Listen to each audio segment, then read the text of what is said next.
वासुदेवाय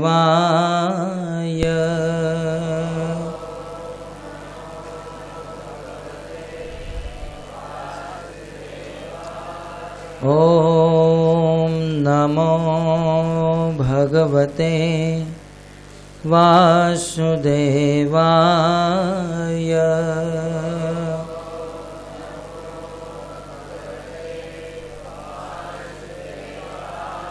ॐ नमो भगवते वासुदेवाय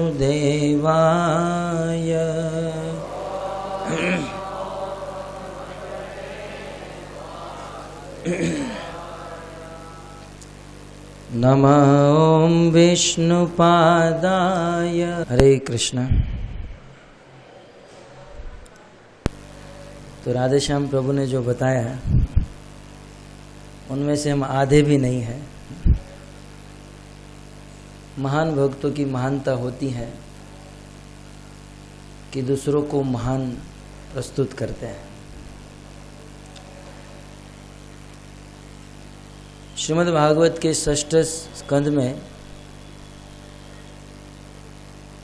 दक्ष प्रजापति की कथा श्री सुखदेव गोस्वामी महाराज परीक्षित को सुनाते हैं और यह कथा श्रीमद् भागवत के 4th स्कंद के अंत में भी बताई गई है, जहाँ पर मैत्रेय मुनि विदुर जी से महाराज मनु के वंश परंपरा बताते हैं। ब्रह्मा जी से अनेक पुत्र उत्पन्न हुए, परंतु सब लोग प्रारंभ में 10 पुत्र को ब्रह्मा जी ने जन्म दिया और 10 पुत्रों को आदेश दिया कि आप विवाह कीजिए और प्रजा की उत्पत्ति कीजिए। तब 10 पुत्रों ने कहा, पिताजी हम लोग विवाह नहीं करेंगे, क्योंकि विवाह करके घर गृहस्थी की फजीयत में फंसना और भगवान श्री कृष्ण को भूलना, अमृत छाड़ी विष मांगे यही बड़ो मूर्ख है। भगवान श्री कृष्ण की भक्ति रूपी अमृत को छोड़कर जो संसार की फजीयत में फंसता है, ये तो सबसे बड़ा मूर्ख है। अतः इस सृष्टि के प्रारंभिक प्रथम 10 पुत्रों ने अपने पिता ब्रह्मा जी से कह दिया कि पिताजी हम लोग गृहस्थी नहीं बनेंगे, हम ब्रह्मचारी बनेंगे। जो आप कह पाए हम नहीं कर पाए। ब्रह्मा जी को बड़ा क्रोध आया, तब उनकी भ्रिकुटी से एक पुत्र उत्पन्न हुआ। क्योंकि वह रोता हुआ उत्पन्न हुआ, इसलिए उनका नाम हुआ रुद्र। और रुद्र ने कहा, पिताजी मेरे लिए कोई आज्ञा है? ब्रह्मा जी ने कहा, हाँ बेटा, क्योंकि भगवान विष्णु ने मुझे कहा है सृष्टि करने के लिए, इसलिए बेटा जाओ और प्रजा की उत्पत्ति करो। तब ये तो जिसका जैसा गुण होता है वैसी सृष्टि करते हैं। ये ठहरे तमोगुण के देवता भगवान भोलेनाथ शिव जी, ये गए और सृष्टि करना प्रारंभ किए तो तमोगुणी सृष्टि प्रारंभ किए। भूत पिशाच रुद्रगण सर्प बिच्छू अनेकों प्रकार की तमोगुणी सृष्टि इन्होंने प्रारंभ की। और यहाँ तक कि शिवजी के द्वारा जो सृष्टि हुई उनमें से कुछ रुद्रगण कुछ पिशाच इतना पाखंड करने लगे, धीरे धीरे करके ब्रह्मलोक में पहुंच गए, ब्रह्मा जी का गला दबाने लगे। ब्रह्मा जी ने तुरंत अर्जेंट फोन लगाया, बेटा मैंने तुझे सृष्टि करने के लिए कहा था, लेकिन ऐसी सृष्टि नहीं कि मेरा ही गला दबा दे। आज भी कुछ लोगों की स्थिति ऐसी है जो अपने बच्चों को संतानों को जन्म देते हैं, परंतु वही संतान वही बच्चे बड़े होकर अपने माता पिता का गला दबा देते हैं। उसे तमोगुणी संतान कहा गया है। तो ब्रह्मा जी बड़े चिंता में आ गए, कहे कि बेटा तुम अब सृष्टि मत करो, मैं तुम्हें प्रलय का डिपार्टमेंट सौंप देता हूँ। तुम प्रलय संभालो, सृष्टि करना है तुम्हारे बस की बात नहीं है। तब उसी समय ब्रह्मा जी ने अपने शरीर के आधे अंग से मनु महाराज को प्रकट किया और शरीर के आधे अंग से शत्रुपा को प्रकट किया। और मनु और शत्रुपा को ब्रह्मा जी ने आदेश दिया, जाओ आप लोग पृथ्वी पर जाओ और पृथ्वी पर मनुष्य की सृष्टि करो, मैथुनी सृष्टि प्रारंभ करो। क्योंकि मनु और शत्रुपा के पहले जो भी सृष्टि हुई मैथुनी सृष्टि अर्थात स्त्री और पुरुष के संग से सृष्टि नहीं हुई थी। ब्रह्मा जी ने अपने से ही इनको प्रकट किया था, परंतु मनु शत्रुपा को आदेश दिया मैथुनी सृष्टि प्रारंभ करो। पिताजी की आज्ञा लेकर मनु शत्रुपा दोनों पृथ्वी लोक पर आए। आप सब जानते हैं उस समय दैत्यराज हिरणाक्ष पृथ्वी को पृथ्वी के स्थान से हटाकर रसातल में जाकर छिपा दिया था। और उसी समय ब्रह्मा जी के चिंतन करने से भगवान वराह का प्राकट्य हुआ, पृथ्वी को पुनः प्रस्थापित किया गया और मनु और शत्रुपा के द्वारा सृष्टि प्रारंभ हुई। मनु और शत्रुपा की 5 संतान, जिनमें से 3 कन्या और 2 पुत्र। 3 कन्या का नाम आकुति, प्रसूति और देवहूति, 2 पुत्र का नाम उत्तानपाद और प्रियव्रत। तो यहाँ पर चतुर्स्कंद के अंत में श्री मैत्रेय मुनि विदुर जी से कहते हैं कि देवहूति का विवाह कर्दम ऋषि के साथ हुआ, आकुति का विवाह भी हुआ, परंतु प्रसूति का विवाह दक्ष प्रजापति के साथ हुआ और इनसे 16 कन्या का जन्म हुआ, जिनमें से 13 कन्या का विवाह धर्म के साथ कराया गया। और दक्ष प्रजापति की जो अंतिम 16वीं छोटी सी कन्या थी, सबसे छोटी पुत्री थी, इनका विवाह शिव जी के साथ कराया गया। और सभी कन्याओं के एक एक पुत्र, एक एक पुत्री, सबका नाम गिनाए, परंतु अंत में मैत्रेय मुनि ने कह दिया कि सती, शिव जी की पत्नी सती गर्भवती हो उनके पहले ही उन्होंने दक्ष प्रजापति के यज्ञ में आत्महत्या करके अपने प्राण दे दिए। तब विदुर जी प्रश्न पूछते हैं, इसका कारण क्या है? भवे शीलवताम श्रेष्ठो दक्ष दुहितृवत्सल, ये चतुस्कंद के प्रारंभ में ही ये पूछा गया है। भव जो है शिव जी शीलवताम श्रेष्ठ है। शिव जी सभी शील में, गुणों में, वैष्णव एटिकेट में सबसे श्रेष्ठ है, महान है। भवे शीलवताम श्रेष्ठ, शिव जी सर्व गुण संपन्न, समस्त गुण शिव जी में है। और दक्ष दुहितृवत्सल, और दक्ष प्रजापति अपनी पुत्री से बहुत प्रेम करते हैं। तो इतने बड़े, इतना सुंदर सुशील पति और एक ससुर जी जो अपनी पुत्री से इतना प्रेम करते हैं, तो शिव जी का और उनके ससुर के बीच में झगड़ा कैसे संभव हो सकता है? हो ही नहीं सकता है। और उन्होंने बहुत सुंदर बात बताई, इस दुनिया में लोग अपने भाई से झगड़ा कर लेंगे, अपने पिता से झगड़ा कर लेंगे, अपने चाचा से झगड़ा कर लेंगे, लेकिन अपने ससुर से, ये तो हम गृहस्थ लोग जानते हैं। ससुर से झगड़ा करना मतलब बहुत भयावह कार्य है। बोले हो ही नहीं सकता है। शिव जी का अपने ससुर से झगड़ा कभी नहीं हो सकता है। और इतना बड़ा झगड़ा हुआ कि संसार में यह देह जिनको बहुत प्रिय है, इस संसार में सबसे ज्यादा प्रिय यदि वस्तु किसी को है तो वो है हमारा अपना शरीर। बोले इतना बड़ा झगड़ा हुआ कि देवी सती ने अपना शरीर ही उस यज्ञ में त्याग दिया। इस झगड़े का कारण क्या है? तब बहुत लंबी चौड़ी कथा सुनाते हैं कि दक्ष प्रजापति ने यज्ञ किया था और उस यज्ञ में सभी देवताओं को बुलाया गया था। ब्रह्मा जी ने दक्ष को सभी प्रजापतियों का राजा नियुक्त किया और समस्त प्रजापति उस दक्ष प्रजापति के उस राजभवन में आए थे। शिव जी भी आए, ब्रह्मा जी भी आए थे। उसी समय दक्ष प्रजापति ने उस कक्ष में, उस महल में जब प्रवेश किया, मैत्रेय मुनि कहते हैं कि दक्ष प्रजापति को देखकर, अपने स्वामी को, महाराज को आते देखकर सभी लोग अपने अपने स्थान पर खड़े हो गए, परंतु दो लोग खड़े नहीं हुए। एक थे ब्रह्मा जी। ब्रह्मा जी इसलिए खड़े नहीं हुए क्योंकि उनके पिता थे। पुत्र के आगमन से, पुत्र कितना भी बड़ा हो जाए, कितना भी बड़ा भक्त बन जाए, लेकिन पिता को उतना आदर भाव नहीं होता है जितना और किसी को होता है। तो पिता तो खड़े नहीं हुए क्योंकि पिता थे, लेकिन प्रॉब्लम यह था कि बाजू में शिव जी बैठे थे, वे भी खड़े नहीं हुए। दक्ष प्रजापति आए, सब लोग खड़े हो गए, ब्रह्मा जी और शिव जी खड़े नहीं हुए, और दक्ष प्रजापति की दृष्टि सीधी शिव जी के ऊपर गई और उनका दिमाग खराब हो गया। मैत्री मुनि कहते हैं, जिसके पास धन और ऐश्वर्य आ जाता है उसकी बुद्धि बिगड़ जाती है। बात महारानी कुंती भी कहती हैं, जन्म ऐश्वर्य श्रुति श्रीवी येद मान मद पुमान नैवाहत्यमि धातुम वे त्वाम अकिंचन गोचर।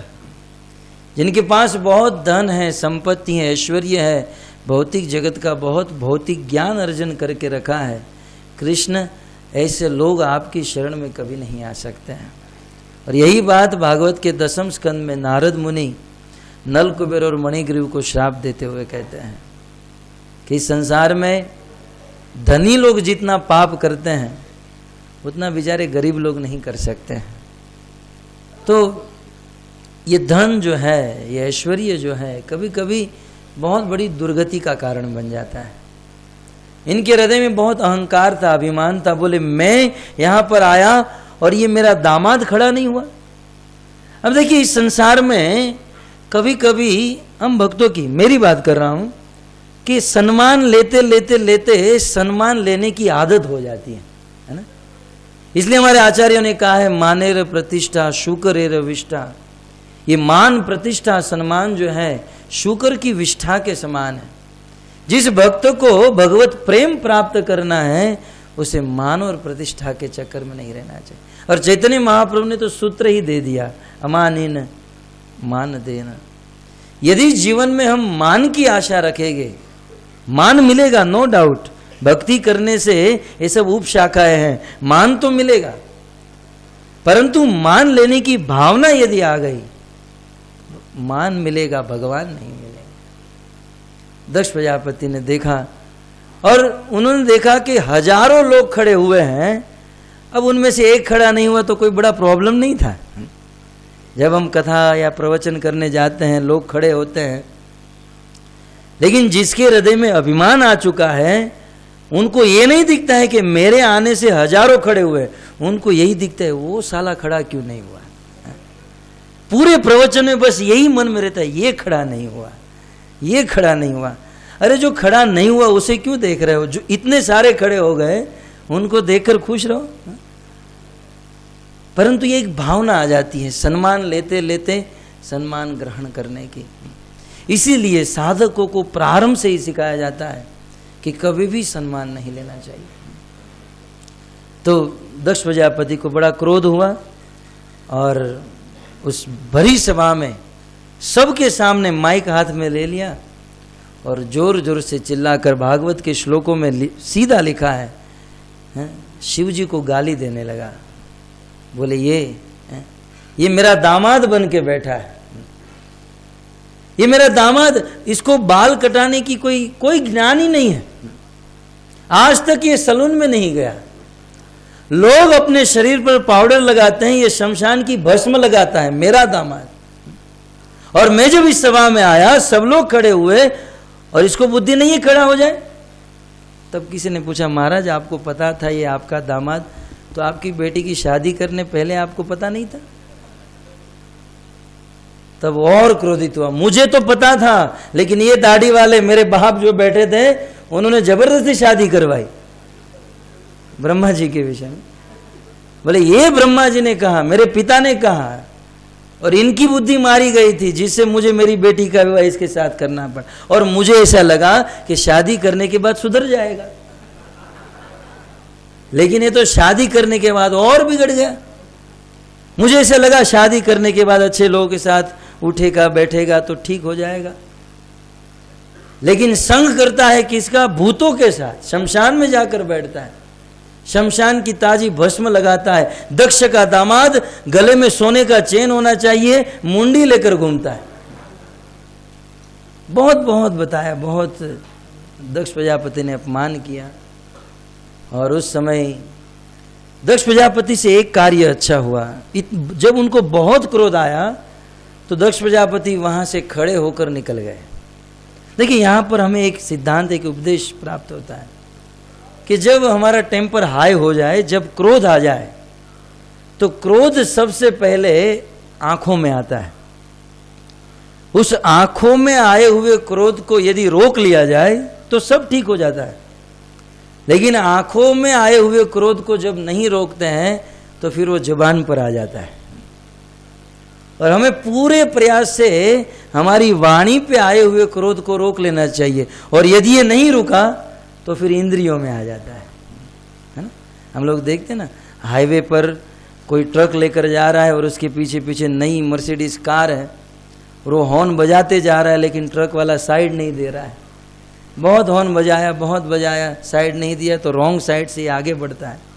फिर वो मर्सिडीज वाला जो घूर कर देखता है ट्रक वाले के सामने, है इतना घूर के देखता है, लगता है अब आंखों से जलाकर भस्म कर देगा। आंखों में क्रोध आता है। लेकिन उस समय ट्रक वाला भी जब मानो उसे उसको घूर कर देखने लगे, तब दोनों के बीच में क्रोध, और दोनों ब्रेक मारते हैं, दोनों की गाड़ी खड़ी रह जाती है। दोनों गाड़ी से उतरते हैं, आंखों का क्रोध अब जीवा पर आ जाता है। बोले तूने साइड क्यों नहीं दिया, ये क्यों नहीं किया, वो क्यों नहीं किया। और जब वाणी पर क्रोध आ जाता है, फिर धीरे धीरे इंद्रियों में भी आ जाता है, हाथ पांव लात से शुरू हो जाते हैं। क्रोध की गति है। तो जब क्रोध आए तो उस क्रोध को रोक लेना चाहिए, दबा लेना चाहिए। शिल प्रभुपाद जी कहते हैं इसे डाइवर्ट कर लेना चाहिए, जैसे हनुमान जी महाराज ने किया था। तो दक्ष प्रजापति वहां से उठकर चले गए। शिव जी तो परम शांत, शांति की मूर्ति हैं। वो तो कर्पूर गौरम करुणा अवतारम, करुणा के अवतार। परंतु शिव जी के परम भक्त नंदी से नहीं रहा गया। नंदी बड़े क्रोधित हो गए और श्राप दे दिया। बोले हमारे स्वामी को इतनी इतनी गाली, हम लोग बैठे हुए फिर भी। जाओ हम श्राप देते हैं, दक्ष प्रजापति के जितने भी अनुचर हैं ये सब वेदों से विरुद्ध कर्म करने लगे। अब दक्ष प्रजापति के अनुचर भृगु मुनि इत्यादि सब लोग बैठे थे। बोले हमें न लेना न देना है?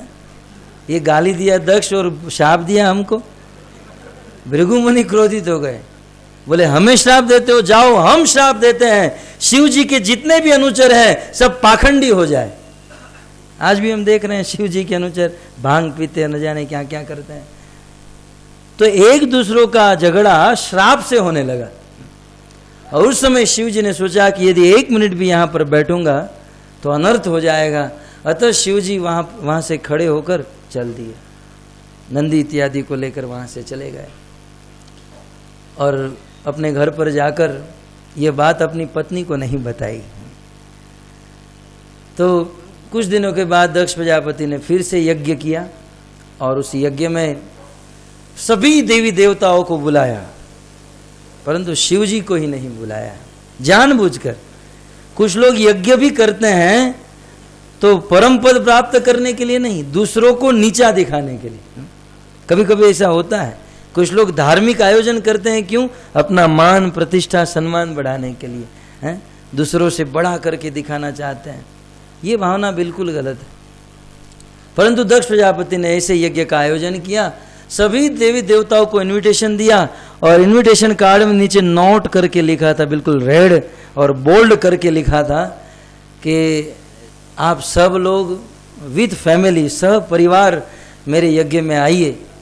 परंतु एक निवेदन है कि आपको यदि रास्ता लंबा भी हो, परंतु शिव जी के कैलाश के ऊपर होकर अपनी फ्लाइट लेकर आइएगा, ताकि उसे पता चले सबको बुलाया है, उनको ही नहीं बुलाया है।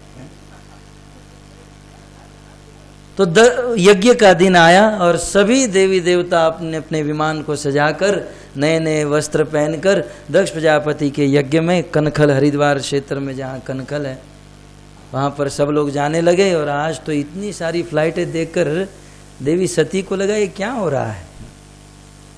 तो बहुत सारी फ्लाइटें ऊपर से जा रही थी देवी देवताओं की। देवी सती ने एक देवता को नीचे उतारा, बोले जरा नीचे आओ। बोले कहाँ जा रहे हो तुम लोग?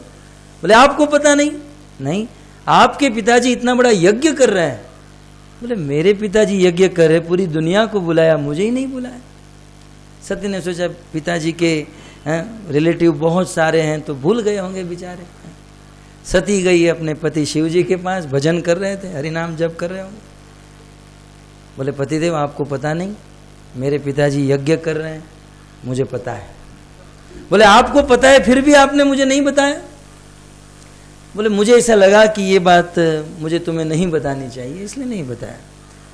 तो चलिए पतिदेव, अब मेरे पिताजी यज्ञ कर रहे हैं और हम नहीं जाएंगे, वहाँ तो मेरी चाची आई होगी, मेरी मौसी आई होगी, मेरे मामा आए होंगे, हैं, सब लोग मेरे आए होंगे, मेरी बहन भी आई होगी।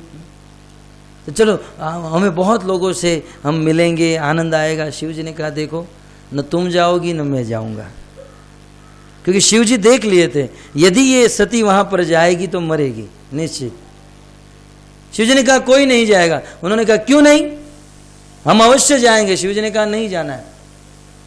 शिव जी ने जब स्ट्रांगली कह दिया नहीं जाना है, तब सती ने कहा ठीक है, यदि हम नहीं जाएंगे तो मैं आत्महत्या करके मर जाऊंगी, मैं जहर पी जाऊंगी। तब शिव जी सोचने लगे कि यदि ये जहर पी जाएगी तो यहाँ मरेगी, और यदि मैं इसे भेज दूंगा तो वो वहाँ मरेगी। मरना तो अब इसको निश्चित है, लेकिन अच्छा है यहाँ मरने से वहाँ मरे, क्योंकि यदि यहाँ जहर पीकर मरेगी तो पहले से इनका पिता मेरे पर क्रोधित है, और यहाँ मरेगी तो केस कर देगा, फिर कोर्ट का चक्कर शुरू हो जाएगा। उससे अच्छा है इसको वहीं पर भेज कर मारा जाए। शिव जी ने कहा ठीक है, तुझे जाना है तो जा, मैं नहीं आऊँगा, हम साथ में नहीं चलेंगे। तब देवी सती ने अपना बैग सब बिस्तर था सब तैयार किया और जाने लगी। और जैसे ही निकली तो शिव जी ने नंदी को बुलाया, नंदी जरा तुम उनको छोड़ कर आओ, नहीं तो कहेगा गाड़ी भी नहीं भेजता है मेरी बेटी को मैके आने के लिए गाड़ी भी नहीं भेजता है और अपराध करेगा। तो नंदी को भेजा, उनके ऊपर देवी सती बैठी और गए। देवी सती हरिद्वार कंदखल क्षेत्र में आई और देखा हजारों लोग आए हैं और अनेक लोगों को पूछा, लेकिन कोई सती की ओर ध्यान नहीं दे रहा है। अंत में सती अपनी माँ प्रसूति के पास गई और कहा माता आप ही बताइए आखिर क्या हुआ है, हमको इन्विटेशन क्यों नहीं दिया गया। तब दक्ष प्रजापति की पत्नी ने सारी बात बताई, बेटा इसके पहले जो यज्ञ हुआ था इसमें शिव जी का अपमान हुआ था। जब सारी बात उन्होंने सुन ली तब देवी सती ने भरी सभा में हजारों लोगों के बीच में जो उपदेश दिया है अद्भुत, भागवत में अनेक श्लोकों में ये उपदेश है। देवी सती कहती हैं कि शिव जी जैसे महान वैष्णव का अपराध आप लोगों ने किया है, बहुत बुरा किया है। मेरे पिताजी तो अवश्य मरेंगे, क्योंकि मेरे पिताजी ने इस दुनिया के सबसे बड़े संत का अपमान किया है। मेरे पिताजी ने ये कहा कि ये भस्म लगाते हैं, ये बाल बढ़ाते हैं, लेकिन नहीं जानते हैं कि मेरे पति इस संसार में वैराग्य की मूर्ति है। वैराग्य विद्या निज भक्ति योगम, अपनी भक्ति से अपने आचरण से जगत को वैराग्य सिखा रहे हैं। नहीं तो विचार कीजिए भक्तों, शिव जी के पास क्या कमी है? जो अपने भक्तों को, शिव जी का भक्त थोड़ी सी उनकी उपासना कर लेता है तो रावण जैसे को सोने की लंका तक दे देते हैं। जो दूसरों को दान में सोने की लंका दे सकते हैं वो अपने लिए क्या नहीं कर सकते, है ना। परंतु शिव जी सिखाते हैं कि एक भक्त को वैराग्य पूर्ण अपना जीवन बिताना चाहिए, जैसे महाप्रभु ने सिखाया। सर्वम भट्टाचार्य कहते हैं वैराग्य, तो वैराग्य सिखाने के लिए आचरण कर रहे हैं। और आप ये कह रहे हो कि भूतों के साथ बैठते हैं, भूतों का संग करते हैं, लेकिन आप क्या जानो कि शिव जी के हृदय में क्या भावना है। शिव जी के मन में यह है कि दुनिया के लोग अमेरिका में प्रचार करते हैं, इंडिया में करते हैं, समस्त मनुष्यों को प्रचार करते हैं, परंतु बेचारे भूतों को कौन प्रचार करेगा। आखिर प्रचार करने वाले सब जगह पर जाते हैं, भूतों को कौन प्रचार करेगा? शिव जी ने सोचा कि आखिर भूतों का भी उद्धार होना चाहिए, इसलिए शिव जी स्वयं भूतों के पास जाते हैं, भूतों का संग करते हैं और अपने संग के माध्यम से भूतों का उद्धार करते हैं, इसलिए उन्हें भूतनाथ कहा जाता है। तो इस प्रकार शिव जी की बड़ी बड़ी महिमा है। और ऐसे शुद्ध विशुद्ध वैष्णव को, जो वैष्णवा नाम यथा शंभु शिरमौर है, ऐसे शिव जी का अपमान किया। मेरे पिताजी तो मरेंगे, लेकिन कान खोलकर सुन लो, यहां पर भृगु मुनि, क्या आपको बुद्धि नहीं थी? जब मेरे पिताजी शिव जी का अपमान कर रहे थे तो आप नहीं कह सकते थे ये गलत है? तब उन्होंने बहुत सुंदर सिद्धांत दिया, इस जगत में जिस स्थान पर किसी वैष्णव का अपराध किया जा रहा हो, यदि बस में हो, यदि हम में शक्ति है, तो जो वैष्णव का अपराध कर रहे हैं उसकी जीवा को खींच लेना चाहिए। ये बात रामायण में भी आई। यदि हम में ताकत है, शक्ति है, तो वैष्णव अपराध करने वाली जीवा को खींच लेना चाहिए, और यदि ये ताकत नहीं है तो उस स्थान को छोड़कर तुरंत वहां से निकल जाना चाहिए। यदि भूल से भी इन कानों से किसी वैष्णव का अपराध सुन लिया तो निश्चित हमारा पतन है। भक्तों, नवदा भक्ति में सर्वश्रेष्ठ भक्ति श्रवणम है ना? श्रवण भक्ति सबसे श्रेष्ठ, और पतन करने में भी सबसे श्रेष्ठ पतन का तत्व श्रवणम, अपराध का श्रवण है। श्रवण भक्ति प्रोग्रेस में भी श्रेष्ठ और पतन में भी श्रेष्ठ। भगवान का श्रवण किया तो भगवत प्राप्ति, और किसी वैष्णव के अपराध का, दोष का श्रवण किया तो तुरंत पतन। अतः मेरे पिताजी ये दक्ष तो मरेंगे, लेकिन साथ ही साथ आप लोग भी मरेंगे, क्योंकि शिव जी जैसे महात्मा का अपमान किया। इस संसार में जो शिव जी, विष्णु और ब्रह्मा जैसे भगवान भक्तों का अपराध करते हैं वो कभी बचता नहीं है। और उस समय उन्होंने कहा कि मैंने मेरे कानों से मेरे पति का अपमान सुन लिया, अतः अब ये देह इस संसार में रखने के मैं योग्य नहीं हूं। दक्ष प्रजापति ने शिव जी का अपमान किया, और ये शरीर दक्ष प्रजापति से मिला हुआ है, इसलिए मैं जीने के योग्य नहीं हूं। और उसी समय लोगों के देखते देखते सती अपने देह को उस यज्ञ कुंड में डाल दी। और भक्तों, उसी समय शिव जी को जब पता चला, उन्होंने अपनी एक जटा उखाड़ी, वीरभद्र नामक महान पुरुष को प्रकट किया। शिव जी के सभी गण को लेकर वीरभद्र गए और दक्ष प्रजापति के यज्ञ को अस्त व्यस्त कर दिए, हाहाकार मचा दिए, उस मंडप को तोड़ दिए, मल मूत्र करने लगे, यज्ञ को बंद कर दिए। अनेक श्लोकों में वर्णन है।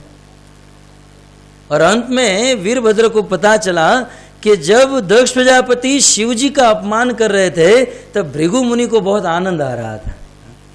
कभी कभी दूसरों का जब अपराध होता है तो लोग बहुत आनंद लेते हैं। जैसे मान लीजिए यहाँ पर कोई एक भक्त आए और कहे कि मतलब कोई भी XYZ, वो जो हमारे राम सुंदर प्रभु है ना ब्रह्मचारी, वहाँ रोड पर खड़े खड़े पानी पूरी खा रहे थे। अच्छा, और क्या कर रहे थे? तुरंत जिज्ञासा, कान चार हो जाएंगे। और हम यदि हम कहेंगे कि वो राम सुंदर प्रभु अच्छा प्रवचन कर रहे थे, वो तो करते ही है ना, सब लोग करते हैं। अच्छे गुण कोई सुनना नहीं चाहते, और किसी की बुरी बात कहो तो तुरंत निकट आ जाएंगे। अच्छा, और बताओ।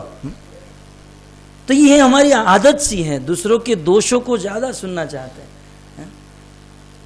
तो इस संसार में जो दूसरों के दोषों को सुनता है, निश्चित उनका पतन है। देवी सती ने अपनी यज्ञ में आत्महत्या कर ली। और हाँ, मैं ये कह रहा था, भृगु मुनि को बहुत आनंद आ रहा था जब शिव जी का अपमान दक्ष प्रजापति कर रहे थे, तब भृगु मुनि अपनी दाढ़ी के ऊपर हाथ घुमा रहे थे। हाँ बच्चे हैं, बहुत आगे बढ़ रहा था ना। वीरभद्र को पता चला हमारे स्वामी का अपराध कर रहे थे, तब दाढ़ी पर हाथ घुमा रहा था। बिना शेविंग किए उस दाढ़ी को ही खींच लिया, बेचारा रोने लगा।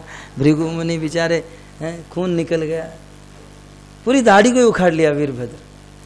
और उस समय वीरभद्र को पता चला कि पूसा नाम का जो देवता था, बहुत दांत दिखा दिखा कर हंस रहा।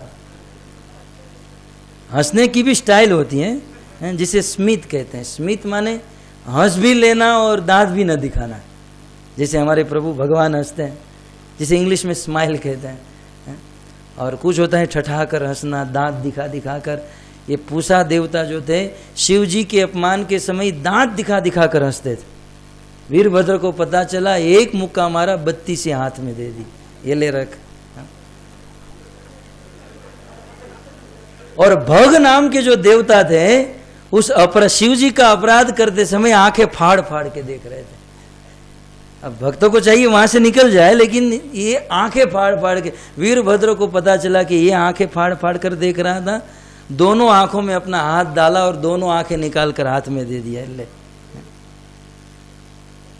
और पूरे यज्ञ को उस समय हाहाकार मच गया। समस्त देवता शिव जी के पास गए, स्तुति की, प्रार्थना किया, प्रभु कुछ कीजिए। शिव जी तो आशुतोष हैं, तुरंत संतुष्ट प्रसन्न हो गए। और जब शिव जी शांत हो गए, तब ये जितने भी हैंडीकेप थे, मर गए थे तो गए, लेकिन हैंडीकेप जो थे वो सबको बुलाया गया। भोलेनाथ, ये लोग हैंडीकेप हो गए, इसका तो आप कुछ कीजिए। तो सबको बुलाया गया। बोले भृगु मुनि पहले आए, क्योंकि जब से ज्येष्ठ बड़े थे। बोले आपके आदमी ने तो इनकी दाढ़ी निकाल दी, खींची डाली पूरी, वैक्स ही कर दिया, माथा गण करते हैं ना, है? अब इसका क्या किया जाए? शिव जी ने कहा देखो, वो ओरिजिनल दाढ़ी तो वापस नहीं आ सकती है।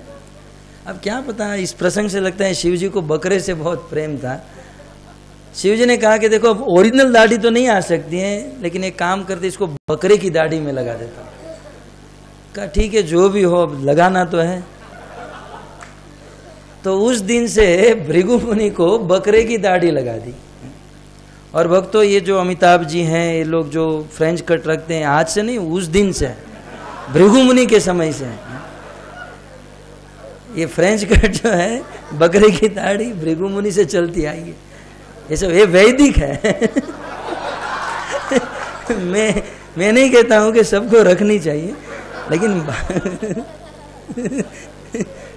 भागवत कहता है कि ये, अब ये तो इसका तो इलाज हो गया, चलो लंबी नहीं तो छोटी सही, लेकिन आ गई है।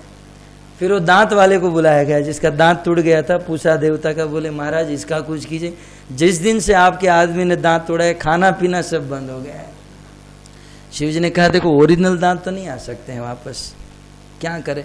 शिव जी ने कहा एक काम करो, तो एक ग्राइंडर मिक्सर दे देता हूँ, इसको जूस बना बना कर पिलाया करो, और कोई तो उपाय है नहीं।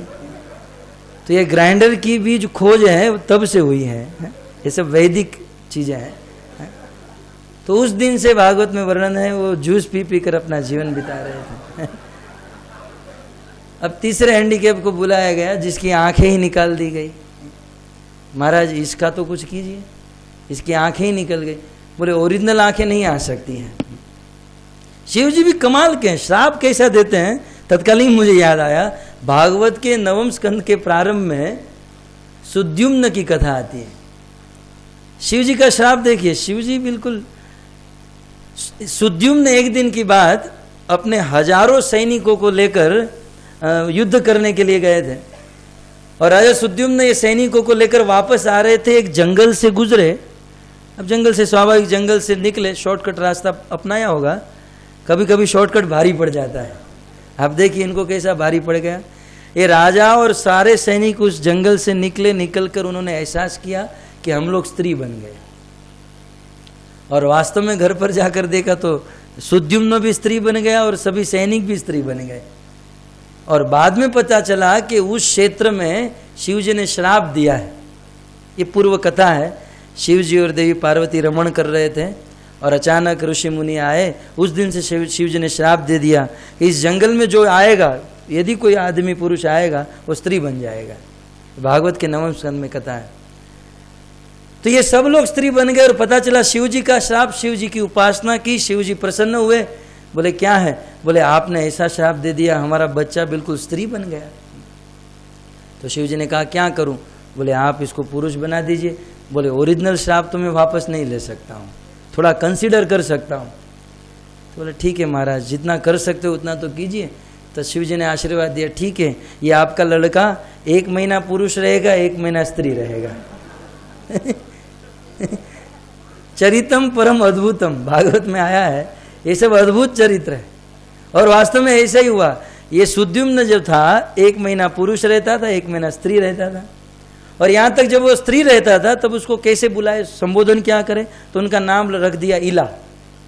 जब पुरुष रहता था तब सुद्युम्न, स्त्री हो जाता था तो इला। और अद्भुत बात क्या थी, वहां पर ब्रह्मा जी के पुत्र हुए अत्रि और अत्रि के पुत्र हुए सोम।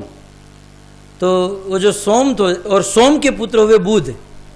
तो ये बुध जो थे वो पुरुष थे, वो घोड़े के ऊपर सवार होकर घूम रहे थे और उस समय ये जो सुद्युम्न था वो स्त्री वाला समय चल रहा था।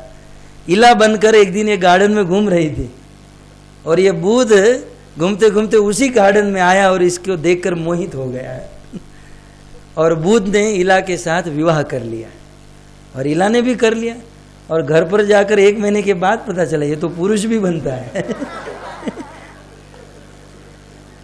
खैर, कहने का तात्पर्य ये है, आगे चलकर फिर कथा हुई, उस इला का पुत्र भी हुआ पुरुरवा, भागवत के 11 स्कंद में और 9 में भी कथा है। तो ये है शिव जी का श्राप। उन्होंने कहा कि ये आंखें निकाल दी, इसका क्या करें। शिव जी ने कहा एक काम करो, भग नाम के देवता को ओरिजिनल आंख तो नहीं मिल सकती है, लेकिन बकरे की आंख लगा सकता हूँ। बोले ठीक है, जो भी हो, बकरे की आंख लगा दी और सब लोग खुश हो गए। वहाँ से गए, बोले सबका तो हो गया लेकिन आपके ससुर जी अभी बाकी रह गए हैं, क्योंकि वीरभद्र ने दक्ष प्रजापति का मस्तक ही काट दिया था। तो बिना मस्तक वाले दक्ष प्रजापति को वहाँ पर लाया गया और कहा गया महाराज आपने सबके ऊपर कृपा की, अब अपने ससुर पर भी कर दीजिए। बोले ओरिजिनल नहीं आ सकता है, तब क्या करें, बकरे का लगा सकता हूँ। मैं पहले ही कहा, इस प्रसंग से ऐसा लगता है। तो बकरे को लाया गया और बकरे का मस्तक दक्ष प्रजापति के ऊपर लगाया गया और सब शांत हो गया। लेकिन प्रॉब्लम ये हुआ, रोज सुबह उठकर दक्ष प्रजापति ब्रश करके स्नान करते थे और स्नान करने के बाद जब मिरर के सामने खड़े रहते तब अफसोस करते थे, इतना अच्छा मस्तक था और बकरे का आ गया। और एक दिन की बात उन्होंने आत्महत्या कर ली। बोले ये बकरे का मस्तक लेकर घूमना, उससे तो मर जाना अच्छा है। तो उन्होंने आत्महत्या कर ली और उसका दूसरा जन्म प्रचेतास और वे परंपरा में हुआ। तो जब उन्होंने दक्ष प्रजापति का दूसरा जन्म हुआ तो उनमें भी वो दक्ष ही बने। दक्ष का अर्थ होता है एक्सपर्ट, है ना। और इनको एक्सपर्ट क्यों कहा जाता था, क्योंकि ये पुत्र उत्पन्न करने में बहुत बड़े दक्ष थे, है? बहुत। ये जब पुत्र उत्पन्न करते थे तो एक साथ 10,000। तो भागवत के 6ठे स्कंद में जहां मेरे सामने ये श्लोक है, तो यही दक्ष प्रजापति ने दूसरे जन्म में विवाह किया और एक साथ 10,000 पुत्र को जन्म दिया। और उन 10,000 पुत्रों का नाम यहां पर कहते हैं वाच चात हरियश्वा। उस 10,000 पुत्रों का नाम रखा गया हरियश्व। ये नाम पहले नहीं, बाद में सुखदेव गोस्वामी ने रखा, बाद के ऋषि मुनियों ने। तो इन दक्ष प्रजापति के 10,000 पुत्रों का नाम हरियश्व क्यों रखा गया। आचार्यगण लिखते हैं अश्व का अर्थ होता है घोड़ा और हरि का अर्थ होता है भगवान। हरि अश्व दोनों को संधि करेंगे तो हरियश्व होता है। तो जिन्होंने अपने मन रूपी घोड़े के ऊपर, हमारा मन जो है घोड़े की समान चंचल है, घोड़ा बहुत तेज भागता है, वैसे हमारा मन भी बहुत तेज रफ्तार से भागता है। परंतु ऐसे चंचल घोड़े के ऊपर जो व्यक्ति हरि को, भगवान को विराजमान बिठा चुका है ना, अपने मन रूपी अश्व के ऊपर जिसने हरि को धारण कर लिया है, उसे हरियश्व कहा जाता है। तत्कालीन रामायण का एक प्रसंग याद आता है, जब भगवान श्री रामचंद्र का विवाह हुआ। अब वो धनुष बाण तो सब तोड़ दिया और अब बहुत सुंदर विवाह आयोजन हुआ, बारात आई। तब प्रश्न उठा भगवान राम को कैसे घोड़े पर बिठाया जाए, है ना। तब लोगों ने कहा ये प्रभु तो बड़े शांत हैं, भगवान राम का तो चरित्र ही उजला है ना भाई। जहां भगवान श्री रामचंद्र दोपहर को 12 बजे जन्म लिए, कृष्ण रात को 12 बजे। स्वभाव से ही भगवान रामचंद्र कृपालु, दयालु और सीधे हैं। हम भक्तों को भी उपवास कराते तो मात्र दोपहर को 12 बजे तक, और ये कृष्ण रात को 12 बजे तक है। वहीं से प्रारंभ होता है। और अंतर क्या है, संतों ने बहुत सुंदर कहा, ये दोनों में वैसे तो अभिन्नत्व अंतर नहीं है, लेकिन थोड़ा सा अंतर। क्या अंतर? बोले राम कृष्ण दो एक है, अंतर नाही निमेश। राम और कृष्ण दोनों एक हैं, निमिष मात्र का भी अंतर नहीं है, लेकिन थोड़ा सा डिफरेंट क्या है बोले इनके नयन गंभीर है, भगवान राम के नयन गंभीर है और कृष्ण के चपल विशेष, अंतर इतना है। ये बेचारे गंभीर भोले भाले सीधे साधे, और ये कृष्ण देखते भी है तो 100 को मूर्छित कर देंगे। ये सीधा सीधा किसी के सामने नहीं देखते। हमारे प्रभु का सब कुछ टेढ़ा है। वो खड़े भी रहेंगे तो टेढ़े खड़े रहेंगे, वो चलेंगे भी तो कभी सीधे तो चले ही नहीं है। कथा गानम नाट्यम गमन भी, नाचते हुए गाते हुए, वे देखते भी है तो सीधा नहीं। आप देखोगे कुंज बिहारी जी को बिल्कुल ऐसे टेढ़े देखेंगे। इसका देखना सब तिरछा है। और भगवान रामचंद्र सीधे हैं। बरातियों ने कहा कि हमारे प्रभु बहुत भोले हैं, सीधे हैं, इसको किसी चंचल घोड़े के ऊपर बिठाना चाहिए। तब रामायणकार ने बहुत सुंदर बात बताई कि यदि आप भगवान राम को किसी चंचल घोड़े के ऊपर बिठाना चाहते हो तो मैं भगवान राम से प्रार्थना करता हूं कि ये मेरा मन रूपी घोड़ा इस दुनिया में सबसे बड़ा चंचल है। यदि चंचल ही वस्तु ढूंढ रहे हो तो मेरा मन बड़ा चंचल है, ये मन बहुत चंचल है, अतः प्रभु आपको वो घोड़े के ऊपर बैठने की जरूरत नहीं, आप मेरे मन रूपी घोड़े के ऊपर बैठ जाइए और मेरा नियंत्रण कीजिए। तो भक्तों, हरियश्व का अर्थ होता है जिन्होंने अपने मन के ऊपर भगवान को विराजित कर दिया। ऐसे दक्ष प्रजापति के 10,000 पुत्र, और दक्ष प्रजापति को पता था, वास्तव में वो भोगी थे, लेकिन इतना तो ज्ञान था कि हमारे पुत्र को यदि अच्छा गृहस्थ जीवन बिताना है तो उन्हें ब्रह्मचर्य व्रत का पालन निश्चित करना होगा। उन्हें ब्रह्मचारी आश्रम को पूर्ण रूप से निभाना होगा, क्योंकि चतुर्वर्ण मया सिस्टम गुण कर्म विभागश, भगवान ने जो ये सिस्टम बनाई उस सिस्टम में सर्वप्रथम ब्रह्मचारी आश्रम, तत्पश्चात गृहस्थ आश्रम। जिसका ब्रह्मचारी आश्रम अच्छा है वो परफेक्ट गृहस्थ बन सकता है। आज दुनिया में सभी गृहस्थ दुखी हैं, इसका कारण यही है कि ब्रह्मचारी आश्रम ठीक नहीं है उनका। और कभी कभी हमें ऐसा होता है कि हम लोग ब्रह्मचारी हैं, लेकिन प्रभुपाद जी के 6ठे स्कंद के परपोट को पढ़िए, ब्रह्मचारी किसे कहते हैं। हम ब्रह्मचारियों को उत्साह के लिए प्रभुपाद जी बताते हैं, ब्रह्मचारी का अर्थ ब्रह्म आचरित इति ब्रह्मचारी, जो 24 घंटा ब्रह्म में आचरण करता है, ब्रह्म में विचरण करता है, अर्थात जिनके 24 घंटा जिनके क्रियाकलाप ब्रह्म के भगवान के साथ जुड़े हुए हैं, उनको ब्रह्मचारी कहा जाता है। और श्रील प्रभुपाद जी ने लिखा है परपोट में, बोले ब्रह्मचारी माने किसी भी स्त्री के साथ बात न करे। प्रथम पॉइंट टू पॉइंट कहते हैं, ब्रह्मचारी माने किसी भी स्त्री के साथ बोले नहीं, यहां तक किसी भी स्त्री के सामने देखे नहीं। और अंत में प्रभुपाद जी ने लिखा, यहां तक अपने मन में भी किसी भी स्त्री का स्मरण न करे, तब जाकर इसे ब्रह्मचारी कहा जाता है। तो ये बात दक्ष प्रजापति जानते थे, इसलिए दक्ष प्रजापति ने अपने 10,000 पुत्रों को नारायण सरोवर के तट पर गुरुकुल में तपस्या करने के लिए भेजा। आज तो संसार में सभी माता पिता अपने बच्चों को भोग भोगना सिखाते हैं, बेटा ऐसे ब्रेड खाते हैं, ऐसे चम्मच पकड़ते हैं। आज के बच्चों को ये सब सिखाने की जरूरत नहीं है, क्योंकि हजारों जन्मों से ये जीव भोग भोगते आया है, इसको भोगने की सिखाने की आवश्यकता नहीं। इस संसार में जीव को तपस्या सिखाने की आवश्यकता है। जीवन में यदि तपस्या है तो जीवन बहुत सुखमय बीतता है, और तप करने से शास्त्र का सिद्धांत तुरंत जीवन में अप्लाई हो जाता है। जिसकी भोग वृत्ति है, जिसकी भोग बुद्धि है, वो शास्त्र की बात को जीवन में धारण भले हजारों बार सुने, लेकिन भोग वृत्ति और भोग बुद्धि वाला व्यक्ति शास्त्र की बात को अप्लाई नहीं कर सकता है। लेकिन जिसकी तपस्या बुद्धि है, वैराग्य बुद्धि है, शास्त्र की बात तुरंत अप्लाई हो जाती है। अतः दक्ष प्रजापति ने 10,000 पुत्रों को नारायण सरोवर के तट पर भेजा, तपस्या की, और 10,000 पुत्रों को कहा कि बेटे लोग, आप लोग जब वापस आओगे तो मैं 10,000 कन्या को तैयार करके रखूंगा, आपकी शादी कराऊंगा। और फिर 10,000 शादी, 10,000 के बच्चे, और हम लोग आनंद करेंगे, मौज करेंगे। तो ये तो खुश होकर गए तपस्या करने के लिए, और तपस्या किए, और तपस्या करके वापस लौट रहे थे उसी समय सुखदेव गोस्वामी कहते हैं कि हमारे इस दुनिया के सबसे बड़े प्रचारक हैं, आप सब जानते हैं, नारद मुनि बजाए बीणा राधिका रमण नामे। नारद मुनि दुनिया के सबसे बड़े प्रचारक, और उसमें भी यूथ प्रीचर हैं।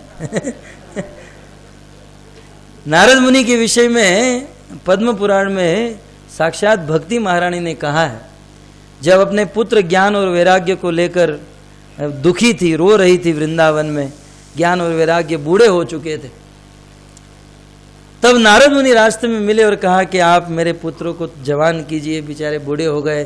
क्योंकि उन्होंने एक श्लोक कहा कि द्रविड़े अहम उत्पन्ना, द्रविड़ देश में मेरा जन्म हुआ। भक्ति महारानी ने कहा वृद्धि कर्नाटके गता, और द्रविड़ देश से जब कर्नाटक की ओर भक्ति महारानी गई तो लोगों ने भक्ति को स्वीकार किया। आज भी कर्नाटक में देखिए सब पवित्र। और द्रविड़ में उत्पन्न हुई, कर्नाटक में गई और कर्नाटक से टर्न लेकर महाराष्ट्र में आई। हमारे महाराष्ट्र वालों ने क्या किया?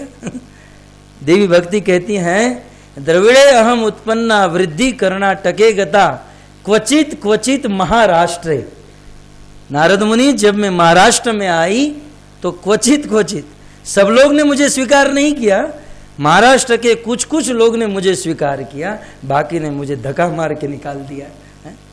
इसलिए महाराष्ट्र में देखा जा रहा है जहां भक्ति हो रही है वहां दिव्य भक्ति, और जहां नहीं है वहां तो पाप ही पाप हो रहा है। परंतु महाराष्ट्र से फिर कहाँ गई? वापी, वलसाड़, सूरत होते हुए गुजरात में गई। तो कहते हैं क्वचित क्वचित महाराष्ट्रे गुर्जरे जीर्णताम गता। महाराष्ट्र में तो कुछ कुछ लोगों ने स्वीकार किया, लेकिन गुजरात वालों ने, किसी ने मुझे स्वीकार नहीं किया और धक्का मार के निकाल दिया। अतः मैं आ गई यहाँ पर। दया नास्ति दानम नास्ति, दया दानम न विद्यते। बहुत बहुत बहुत बातें बताई और नारद जी को कहा कि नारद जी आप मेरे बेटों का उद्धार कीजिए। तब नारद जी ने कहा मैं तो साधारण आदमी, मैं क्या कर सकता हूँ। उस समय भक्ति महारानी ने जो कहा है कि नारद जी आपके विषय में कौन नहीं जानता है, आपकी ख्याति सूर्य के समान है। सूर्य यदि छिपना भी चाहे तो वो छिप नहीं सकता है। सूर्य के प्रभाव को यदि कोई दबाना भी चाहे तो वो कभी दब नहीं सकता है। नारद जी मैं आपको जानती हूँ। केवल 2 मिनट के लिए ध्रुव आपको रास्ते में मिला था और 2 मिनट आपके मुख से शिक्षा और ज्ञान प्राप्त करके ध्रुव ने मात्र 6 महीने में भगवान को प्राप्त कर लिया। 2 मिनट की संगति से ध्रुव ने भगवान को प्राप्त किया। और ध्रुव ने तो आपकी साक्षात प्रकट रूप में संगति की। प्रहलाद तो गर्भ में था, प्रहलाद ने तो आपको देखा तक नहीं, वो तो गर्भ में था। लेकिन उस गर्भवती मां कयाधु को आपने क्या उपदेश दे दिया? वो प्रहलाद जन्मजात जन्म से ही भगवान का भक्त पैदा हुआ। नारद जी यदि आप चाहो तो क्या नहीं कर सकते हो। भक्त ऐसे परम प्रचारक नारद मुनि हैं और हमारे परंपरा के आचार्य, क्योंकि ब्रह्म मध्व गौड़ीय संप्रदाय नारद जी से ही चलती है।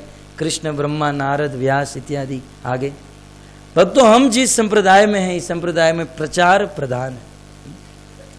प्रहलाद महाराज ने इस बात को भगवान नरसिंहदेव को स्तुति करते हुए कहा है कि हे प्रभु, इस संसार में प्रायः 99.99% लोग मात्र अपना भजन करते हैं, बस अपना ही ध्यान रखते हैं। परंतु मेरे और नारद जैसे स्वयं तो साधना और भजन करते हैं परंतु दूसरों का उद्धार चाहते हैं। हम भले नरक में चले जाए परंतु जीवों का कल्याण होना चाहिए। और भक्तों उस परंपरा में हम लोग श्रील प्रभुपाद इत्यादि। तो नारद जी आए, नारद जी को पता चला कि एक साथ 10,000 का लौट आ रहा है। अब कहाँ कहाँ कॉलेज में जाएंगे, ये कॉलेज पकड़ेंगे, वहाँ कॉलेज, प्रिंसिपल से मिलिए, मगजमारी कीजिए, परमिशन देंगे नहीं देंगे, कहाँ कहाँ घूमेंगे। नारद जी ने सोचा कि 10,000 का लौट एक साथ।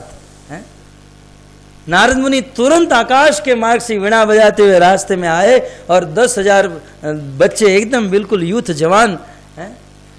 नारद जी ने कहा कहाँ जा रहे हो? तब 10,000 ने एक स्वर में एक साथ कहा हम लोग घर पर जा रहे हैं। मंदिर से जब ब्रह्मचारी निकलता है तो वैसे ही बोलता है। नारद जी ने कहा क्या करोगे? हम लोग शादी करेंगे। अच्छा शादी करोगे? जानते हो शादी का मतलब क्या होता है? सीधा नारद जी ने भागवत में, मेरे सामने ये श्लोक है, वाच चात हरेश्वा कथम सस्तर्क्ष वही प्रजा। आप लोग शादी करना चाहते हो, शादी का मतलब जानते हो? नारद जी ने मात्र 2 श्लोक कहा। देखो ये 7वां और 8वां, प्रभुपाद जी ने तीनों को एक साथ में रखा है। विचार कीजिए कितने बड़े नारद जी प्रचारक हैं। 2 श्लोक बोलने में कितना समय जाता है? 2 मिनट भी नहीं जाता है। नारद मुनि 2 श्लोक बोले, 10,000 बच्चे कन्विंस हो गए और फाइनल में पूछा कि नारद जी ये तो हमें पता ही नहीं था, अब क्या करें? बोले सफेद निकालो और लाल पहनो और चलो मेरे साथ कुंज बिहारी मंदिर।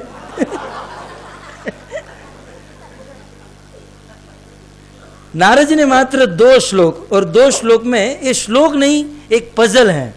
नारद जी ने इन लोगों को ऐसे उलझा दिया है? बोले शादी करो, जानते हो कुछ दुनिया के बारे में?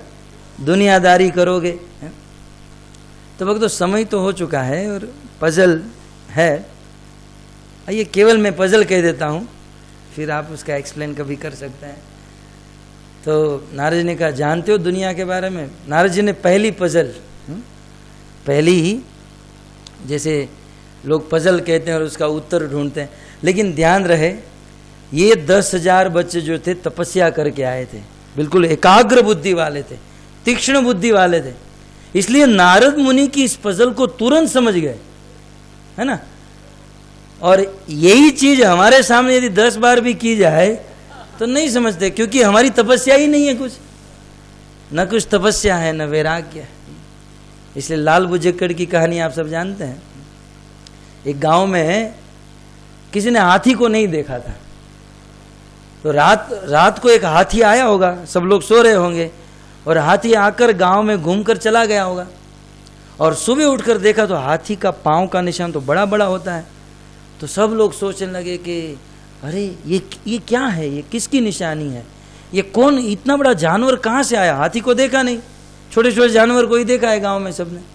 बोले क्या हुआ क्या हुआ? एक पजल सी बन गई, लोग ढूंढने लगे क्या हुआ। तो लाल नाम का एक आदमी था, और सौभाग्य से मेरा नाम भी लाल है, दुर्भाग्य से। तो एक गांव में लाल बुजक्कड़ नाम का एक आदमी था, और उनके दिमाग में बोले जवाब मिल गया।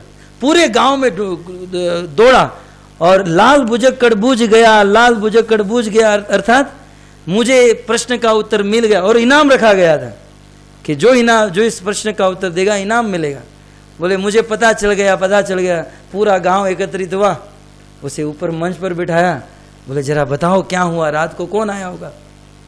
बोले लाल बुजक्कड़ बूझ गया, कोई न समझा बात। इस गांव में जिस बात को कोई नहीं समझ पाया, और लाल बुजक्कड़ समझ गया है? अच्छा बताओ क्या हुआ? बोले पांव में चक्की बांध के हिरना दौड़ा रात। समझे? पहले तो चक्की का मतलब समझना होगा। गांव में ये इलेक्ट्रिक चक्की नहीं होती है, 2 पत्थर होता है और उसको गोल गोल घुमाते हैं, है ना, और उसमें वो दाने डालते रहते हैं और वो पीस जाते हैं। तो जो गोल पत्थर होता है, एक पत्थर अलग अलग पड़ा रहता है, उसे चक्की कहा जाता है। तो उसने पहली कैसे बुझाई? बोले कि एक हिरन जो था जंगल से यहाँ पर गांव में आया होगा, लेकिन अंधेरे में उसका पांव उस चक्की के बीच में चला गया, और वो चक्की हिरन के पांव में फंस गई, और हिरन के पांव में फंस गई तो हिरन पूरे गांव में दौड़ा, और गांव में दौड़ने के कारण उस चक्की का निशान पूरे गांव में हो गया। क्या ये कभी हो सकता है?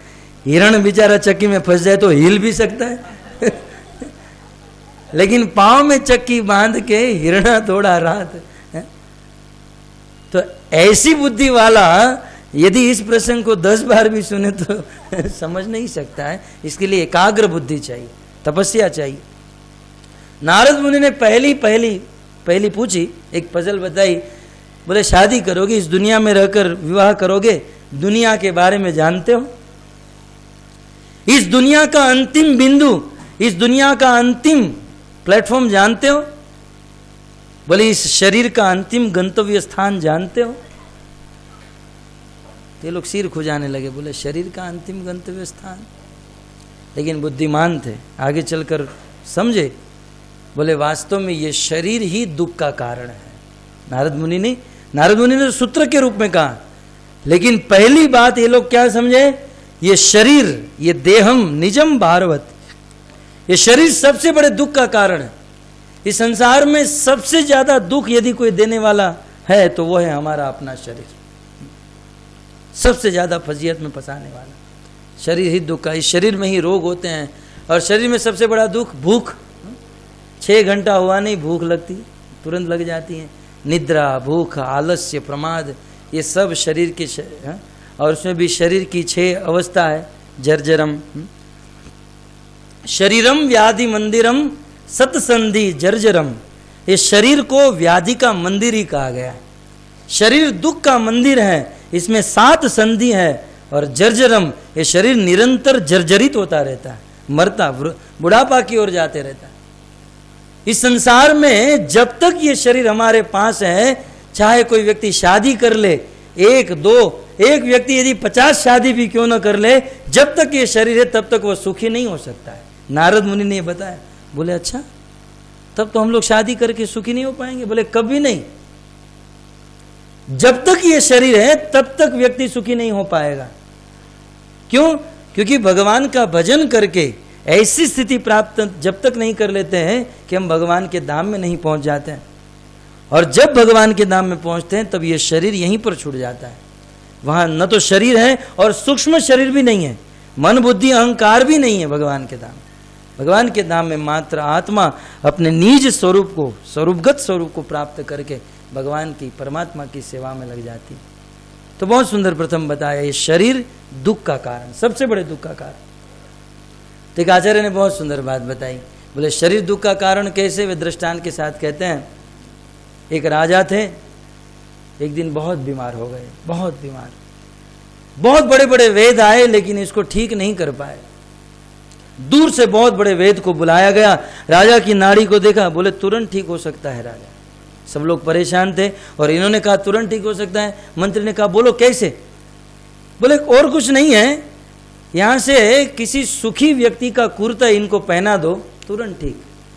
कोई दवाई खिलाने की जरूरत नहीं, कोई इलाज करने की जरूरत नहीं, सुखी आदमी का कुर्ता लाकर पहना दो, तुरंत ठीक हो जाएगा। मंत्री ने कहा इसमें कौन सी बड़ी बात है? अपने पूरे सैन्य को आदेश दिया, चारों दिशा में चले जाओ और सुखी आदमी को ढूंढो, कुर्ता लेकर आओ, राजा को पहनाना है। पूरा सैन्य गया। 2-3 दिन के बाद निराश होकर सारा सैन्य वापस आया। महाराज, मंत्री जी, हम जिनको भी मिलते थे पहले कहते थे हाउ आर यू, कहते थे फाइन, तो हम तो दौड़कर कुर्ता निकाल देते थे। फिर वो कहता था फाइन तो है लेकिन बच्चे की शादी नहीं हो रही है, धंधा भी ठीक से नहीं चल रहा है। सब लोग कहते तो थे हम लोग मजे में हैं, खुश हैं, लेकिन अंदर से पूछा जाए तो सब लोग दुखी। इस दुनिया में कोई सुखी है ही नहीं। मंत्री ने कहा एक तो सुखी मिलेगा, बोले कोई नहीं। बोले तुम सब निकम्मे हो, कुछ काम के नहीं। मंत्री स्वयं घोड़े के ऊपर बैठकर गया, और गया तो एक नदी के किनारे एक व्यक्ति मात्र गमछा पहना हुआ था, और गमछा पहनकर गाना गा रहा था भगवान के नाम का। तो मंत्री समझ गया ये गाना गा रहा है, ये कुछ खुश लग रहा है। घोड़े से उतरा, बोले तुम खुश हो? बोले बिल्कुल खुश, कोई टेंशन नहीं। बोले बिल्कुल, जीवन में कोई चिंता नहीं? बोले कोई चिंता नहीं, बस मैं आपको ही ढूंढ रहा था, परेशान हो गया आपको ढूंढते ढूंढते। बोले हमारे राजा बहुत दुखी हैं और उनको सुखी आदमी का कुर्ता पहनाना है, चलो चलो जल्दी आपका कुर्ता दे दो, मैं राजा को पहना दूंगा। उसने कहा कि कुर्ता नहीं है इसलिए तो खुश हूं, दुनिया में जितने लोगों के पास कुर्ते हैं सब लोग दुखी हैं, कुर्ते वाले तो दुखी हैं। तो बहुत सुंदर सिद्धांत बताते हैं कि वास्तव में वो कुर्ता और कुछ नहीं, हमारा शरीर है। जब तक ये शरीर है तब तक हम लोग दुखी हैं, और जब तक भजन करके इस शरीर को छोड़कर वैकुंठ गोलोक नहीं जाएंगे सुखी नहीं हो पाएंगे। पूछा कि तुम शादी करोगे, दुनिया में रहोगे, जानते हो इस शरीर का अंत कहां पर है? और सारा सिद्धांत एकाग्र बुद्धि वाले, तीक्ष्ण बुद्धि वाले समझ गए। दूसरा प्रश्न पूछा, कथम राष्ट्रम पुरुषम, एक ऐसा राष्ट्र है जिसमें एक ही पुरुष है। तो लोग सोचे पूना गए, महाराष्ट्र गए, स्त्रियों को तो बहुत देखे, बोले शादी करोगे? जानते हो एक ऐसा राष्ट्र जिसमें एक ही पुरुष है? तब इन लोगों को बुद्धि आई कि एक ऐसा राष्ट्र, वो राष्ट्र और कोई नहीं, ये पूरा ब्रह्मांड। और सिद्धांत उनको पता चला कि इस ब्रह्मांड में एक ही पुरुष, और वो है भगवान श्री कृष्ण। बाकी सब प्रकृति। इस संसार में जो लोग अभिमानी हैं कि हम पुरुष, ये स्त्री, पुरुष को आगे स्त्री को पीछे, लेकिन तत्व से देखा जाए तो स्त्री है ही, पुरुष भी स्त्री। क्योंकि इस संसार में जीवेर स्वरूप है नित्य कृष्णदास, कृष्णेर तटस्था शक्ति भेदा भेद प्रकाश। संसार में जितने भी जीव हैं भगवान के दास हैं और भगवान की तटस्था शक्ति है। ध्यान से सुनिए, शक्ति जो है ये फीमेल है, ये स्त्रीलिंग है। तो ये समस्त जीव भगवान की शक्ति है, प्रकृति। आपको यदि रेलवे का फॉर्म भरना हो और कहा जाए कि जरा प्रकृति का नाम लिखो, तब उसमें बोलना पड़ेगा कि मेल लिखूं कि फीमेल लिखूं। प्रकृति माने फीमेल ही होती है उसमें है? तो भगवान श्री कृष्ण की यह सब प्रकृति है, और प्रकृति जो है स्त्री है, फीमेल है। अर्थात इस संसार में सब लोग स्त्री, पुरुष एकमात्र भगवान श्री कृष्ण है। मीराबाई का प्रसंग आप जानते ही हैं कि मारवाड़ की मीराबाई वृंदावन में गई थी और पता चला वृंदावन में बहुत बड़े संत रहते हैं। उस संत के द्वार पर गई, उनके शिष्य खड़े थे, कहा कि मुझे आपके गुरुदेव से मिलना है। शिष्यों ने जाकर हमारे संत को बताया कि मारवाड़ से मीराबाई मिलने आई है और आपसे मिलना चाहती हैं। सत्य घटना है भक्तों। उस समय ही उस संत ने कहा कि जाओ उनको कह दो कि हम किसी स्त्री से नहीं मिलते हैं। ये दोनों गए द्वारपाल और मीराबाई को कहे कि हमारे गुरुदेव ने कहा है कि वो कभी स्त्री से नहीं मिलते हैं। मीराबाई तो वापस लौटने लगी, लेकिन लौटते लौटते उन्होंने कहा कि आज तक मैंने दुनिया में सुना था कि इस संसार में एक ही पुरुष है, आज ये दूसरा पुरुष कहाँ से आ गया है? चाहे महारानी कुंती हो, नमस्ये पुरुषम त्वाद्यम ईश्वर प्रकृते परम अलक्ष्यम सर्वभूतानाम अंतर्बहिर्वस्थितम। नमस्ये पुरुषम, पुरुष एकमात्र कृष्ण। सब लोग केवल कृष्ण को ही पुरुष कहते हैं। इस संसार में एक ही पुरुष कृष्ण, ये दूसरा पुरुष आया कहाँ से? इतना कह के मीराबाई निकली। और ये बात जब उस संत को पता चला, मीराबाई ने ये कहा, तुरंत उस संत ने सोचा कि ये कोई साधारण महिला नहीं है, शास्त्र के सिद्धांत को जानती है। तुरंत वह संत गए और मीराबाई से मिले। आज भी वृंदावन में वह स्थान है दोनों का मिलन। तो इस संसार में एक ही पुरुष और वो है कृष्ण। और इसीलिए ये जो महीना चल रहा है इसे पुरुषोत्तम महीना कहते हैं। ये जो अभी महीना अधिक मास है, एक्स्ट्रा मंथ, पुरुषोत्तम मास इसे कहते हैं। क्योंकि कृष्ण पुरुष ही नहीं बल्कि पुरुषों में भी उत्तम है सभी। क्योंकि पुरुष, यदि इसे पुरुषोत्तम के 2-3 अर्थ हैं। इस संसार के पुरुष को पुरुष कहा जाए तो इस संसार के पुरुष से कोटि गुना श्रेष्ठ भगवान श्री विष्णु है। परंतु भगवान विष्णु भी पुरुषावतार है। उस पुरुषावतार में भी जो उत्तम है वह है कृष्ण। इसलिए पुरुषोत्तम शब्द एकमात्र कृष्ण के लिए रिजर्व शब्द है। तो तथैक राष्ट्रम पुरुषम, एक ऐसा राष्ट्र जिसमें एक ही पुरुष है। ये 2 पहली। तीसरी पहली कहते हैं बिलम च दृष्ट निर्गमम, शादी करोगे? तुम जानते हो इस दुनिया में एक ऐसा बिल है, एक ऐसा हॉल है जिसमें जा तो सकते हैं लेकिन वापस नहीं आ सकते। जानते हो? शादी करोगे। बहुरूपा स्त्रियम चापी, शादी करना चाहते हो, तुम जानते हो। चौथी बात बताते हैं कि एक ऐसी स्त्री है जो बहुत रूप बनाती है, नाना रूपात्मना बुद्धि, आगे वो कहते हैं एक ऐसी स्त्री जो बहुत रूप बनाती है। बहुत रूप बनाने वाली उस स्त्री को जानते हो? अगली पहली कहते हैं पुमांस पुंशलिम पतिम, एक ऐसा पति है जो वेश्या को अपनी पत्नी मानता है।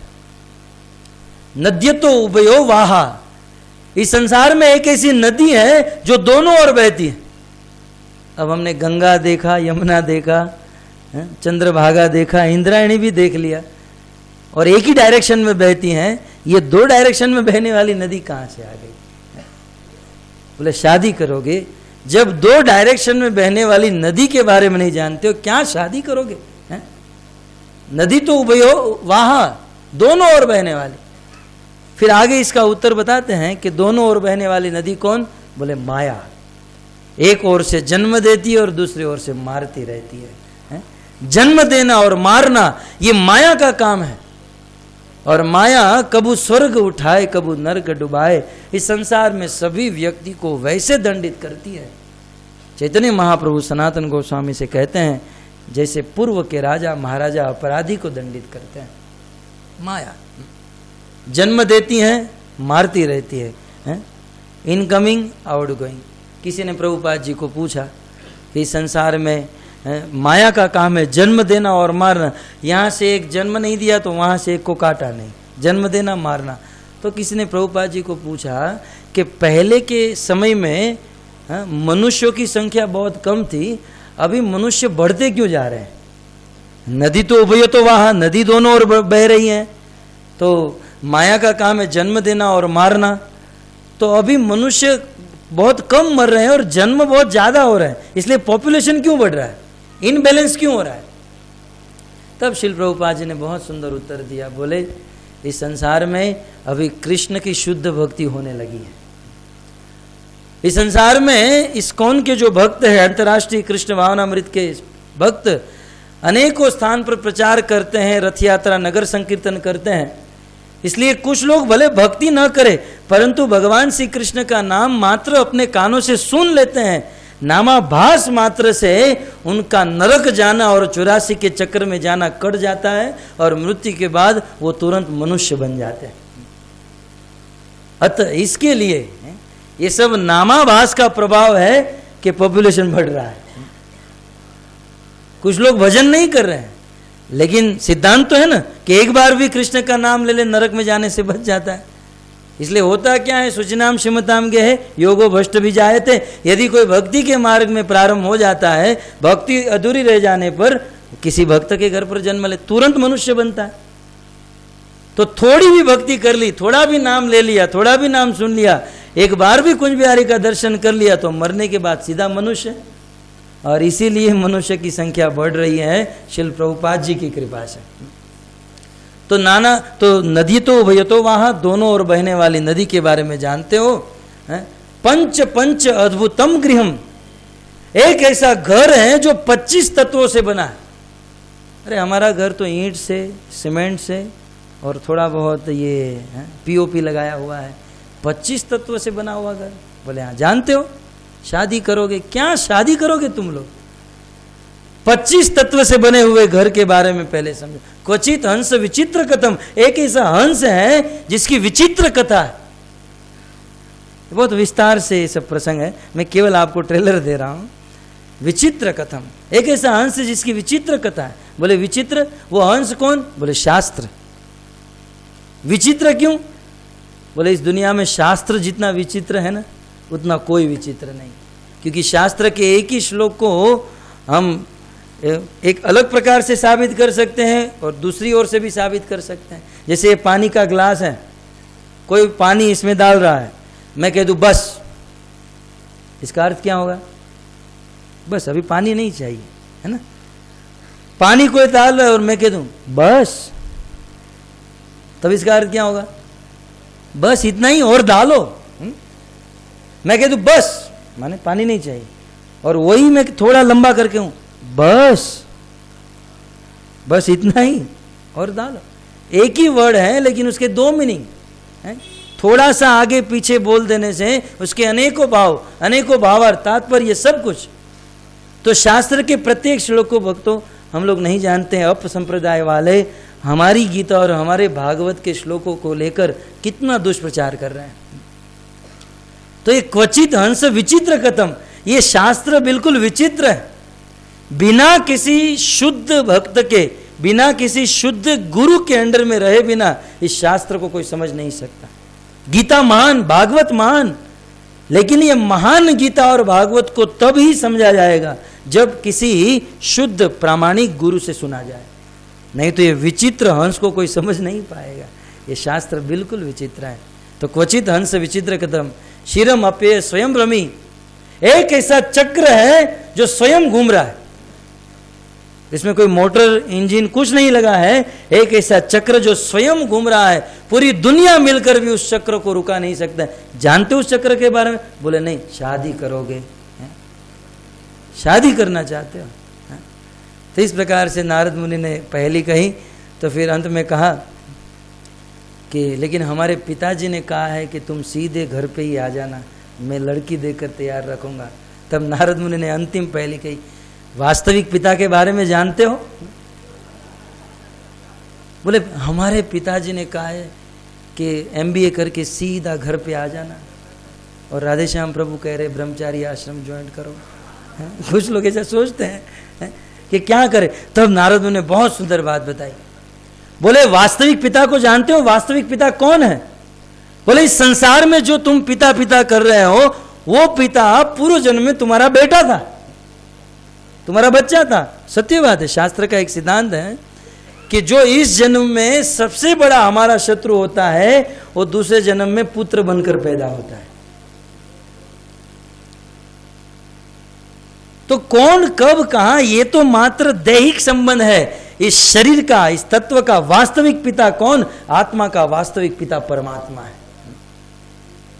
और परमात्मा के बाद यदि हमारा कोई वास्तविक पिता है तो वो है हमारा गुरु, क्योंकि पिता उसे कहते हैं। भगवान ऋषभदेव सो पुत्र जननी न सस्यात पिता न सस्यात न मोचयेत समुपेत मृत्यु। वही माँ है, वही पिता पिता है जो अपने पुत्र को जन्म मृत्यु के चक्कर से मुक्त कराकर मृत्यु के ऊपर विजय प्राप्त करा दे। इस संसार में मात्र देह को देने वाला पिता नहीं है। इस संसार में हमारा वास्तविक पिता, हमारा उद्धार करने वाला, शास्त्र का ज्ञान देने वाला, जन्म मृत्यु के चक्कर से मुक्त करने वाला। हजारों हरियश हो तुम्हारा वास्तविक पिता कृष्ण, और बाद में मैं हूं। तो सब लोग प्रणाम कर दिए, पिताजी प्रणाम। बोले अब तो सब समझ में आ गया, और आप जो बोलेंगे वही करेंगे। क्या करना है? बोले सबसे पहले एक काम करो, ये जो सफ़ेद कपड़े हैं ना, इसको लाल कर दो, क्योंकि अब आप लोगों को ब्रह्मचारी बनना है। सभी लोग ब्रह्मचारी बन गए, और एक साथ 10,000 पुत्र भगवान की भक्ति में लग गए, भगवान के धाम में। लेकिन दक्ष तो आखिर दक्ष था, एक्सपर्ट। दक्ष को पता चला कि नारद मुनि ने मेरे 10,000 पुत्र को प्रीचिंग करके ब्रह्मचारी बना दिया। तो दक्ष तो शांति लेने वाला नहीं था, उन्होंने फिर से 1000 पुत्र को जन्म दिया, एक साथ 1000, जिसका नाम है शौलाश्व, भागवत में कहा गया। और जानता था कि उनको भेजना चाहिए तपस्या करने के लिए। वे 1000 पुत्र को तपस्या करने के लिए नारायण सरोवर भेजा, और तपस्या करके जब वापस लौट रहे थे, नारद जी ने देखा 1000 का लौट। इतने क्वांटिटी में यूथ प्रीचिंग, मास प्रीचिंग। नारद जी आए 1000, वहां तो 2 श्लोक बोलना पड़ा था 10,000 के सामने, यहां तो श्लोक बोलना ही नहीं पड़ा। नारद जी ने सीधा कहा कि संसार में अच्छे भाई उसे कहते हैं जो बड़े भाई का अनुशीलन करे। जानते हो आपके बड़े भाइयों ने क्या किया है? बोले हाँ, वो तो ब्रह्मचारी। बोले अच्छे भाई उसे कहते हैं जो बड़े भाई के महाजनो ये न। तर्को प्रतिष्ठ स्मृतिम विभिन्ना नसो मुनियस्य मत न भिन्नम धर्मस्य तत्वम निहितम गुहायाम महाजनो ये न गतः पंथा। इस संसार में तर्क करने जाओगे तो इसका कोई अंत नहीं है। तर्को प्रतिष्ठ। और नारद जी ने तो कह दिया बाधो न अवलंब्य, एक वैष्णव को कभी तर्क नहीं करना चाहिए। तो तर्को प्रतिष्ठ स्मृतिम विभिन्ना कितना पढ़ोगे हैं? शास्त्र पढ़ने का कोई अंत नहीं है। न सो मुनियस्य मत न भिन्नम। और कितने लोगों को पूछने जाओगे, क्योंकि मुंडे मुंडे मति भिन्ना। इसको कहोगे तो कहेंगे ध्यान करो, इसको कहोगे तो कहेंगे तपस्या करो। न सो मुनियस्य मत न भिन्नम। धर्म का तत्व बहुत गूढ़ है, धर्मस्य तत्वम निहितम गुहायाम। इसलिए महाभारत में कहा गया कि सबसे सरल और सुगम रास्ता क्या है? महाजनो येन गतः पंथा। तुम्हारे 10,000 भाई महाजन हैं, उनका अनुशीलन करो, अनुगमन करो। बोले ठीक है, भाइयों ने जो किया वही करेंगे। लेकिन पिताजी ने कहा है सीधे घर पर आना, शादी करेंगे। तब नारद जी को कहना पड़ा वास्तविक पिता के बारे में जानते हो? हा? कौन है वास्तविक पिता? भगवान और गुरु होते हैं। तो इस प्रकार से नारद मुनि के द्वारा। परंतु अंत में आपको इतना ही कहूँगा, जब दक्ष प्रजापति को पता चला कि 11,000 पुत्रों को इन्होंने ब्रह्मचारी बना दिया, बहुत बड़ा क्रोध आया, नारद को बुलाया और बुलाकर श्राप दे दिया। नारद जी को श्राप दिया, बोले तुम व्यासपीठ पर बैठकर 45 मिनट का प्रवचन होता है इसलिए भक्त बनते हैं ना सब लोग, जाओ मैं श्राप देता हूं कि एक स्थान पर 2 घड़ी से ज्यादा बैठ नहीं पाओगे।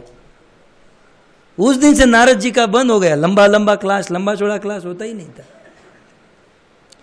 परंतु फिर भी नारद जी ने हंसते हुए इस श्राप को स्वीकार कर लिया। बोले धन्य हो गया आज कि आज तक मैं एक जगह पर बहुत समय तक रहता था, लेकिन दक्ष प्रजापति के श्राप से आज मैं परिव्रजा का आचार्य बन जाऊंगा। क्योंकि पानी यदि एक जगह पर पड़ा रहे तो वह गंदा हो जाता है, बहता पानी पवित्र माना जाता है। पानी बहता भला, संत चलता भला। नारद जी ने ले लिया। शिल प्रभुपाद जी इसके अंत में इतना ही कहते हैं जो हमें जीवन में धारण करने लायक है। शिल प्रभुपाद जी कहते हैं कि संसार में जितने भी गृहस्थ हैं सब लोग दक्ष प्रजापति की तरह भोग भोगने में और संतान उत्पन्न करने में दक्ष है, लेकिन हम लोग नारद की परंपरा में, संसार के लोगों को संतानों की उत्पत्ति करने दो, हमें नारद जी की परंपरा निभाते हुए उनके पास जाना है, प्रीचिंग करके सबको भक्त बना देना है, सबको। और शिल प्रभुपाद जी को एक बार पूछा गया, आप इतने बूढ़े हो गए, इतनी उम्र में आप इतना भ्रमण कर रहे हो, इसका कारण क्या है? तब शिल प्रभुपाद जी ने कहा कि जैसे नारद मुनि ने 11,000 पुत्रों को ब्रह्मचारी बनाया और दक्ष प्रजापति ने श्राप दिया, वैसे मैं संसार के अनेकों लोगों को ब्रह्मचारी बनाकर इस्कॉन में ज्वाइन कर रहा हूँ, तो उनके माता पिताओं का मुझे श्राप मिल रहा है, इसलिए मैं एक जगह पर रह नहीं सकता हूँ। हम लोग बिल्कुल नारद जी की परंपरा में हैं और उसको निभा रहे हैं। तो खैर इस प्रसंग से हम सबको हमारी साधना का बल मिल रहा है और हमें एक प्रचार की राह मिल रही है। तो हरियश्व की तरह हमारी बुद्धि तीक्ष्ण होनी चाहिए और नारद जी की तरह हमारा प्रचार स्ट्रॉन्ग होना चाहिए। आप सब भक्तों ने अपना कीमती समय निकाल कर इस मेरी टूटी फूटी भाषा को, टूटी फूटी वाणी को श्रवण किया। आप सब भक्तों का मैं आभारी हूँ और मैं मानता हूँ यहाँ पर जितने भी लोग बैठे हैं सब लोग मुझसे महान हैं, चाहे साधना में हो, ज्ञान में हो, सब ओर से। परंतु राधेश्याम प्रभु ने अपनी अहेतु की कृपा से मुझे व्यासपीठ पर बिठाया और भागवत के द्वारा मेरी वाणी को भगवत सेवा में लगाया। मैं हृदय से आभार व्यक्त करता हूँ राधेश्याम प्रभु का और आप सभी भक्तों का। आप सभी भक्तों के चरणों में एक ही निवेदन करता हूँ कि आप मुझे आशीर्वाद दीजिए, कृपा कीजिए, भगवान से प्रार्थना कीजिए कि मैं भी आपकी तरह साधना कर सकूं, भक्ति कर सकूं, भक्ति मार्ग में अग्रसर हो सकूं। हरे कृष्णा।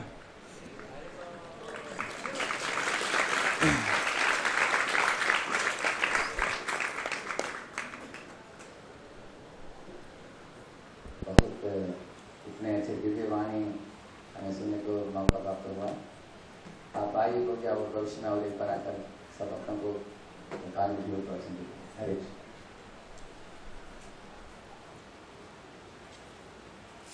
अभी नारायण प्रभु एक वैष्णव संकीर्तन करने वाले हैं।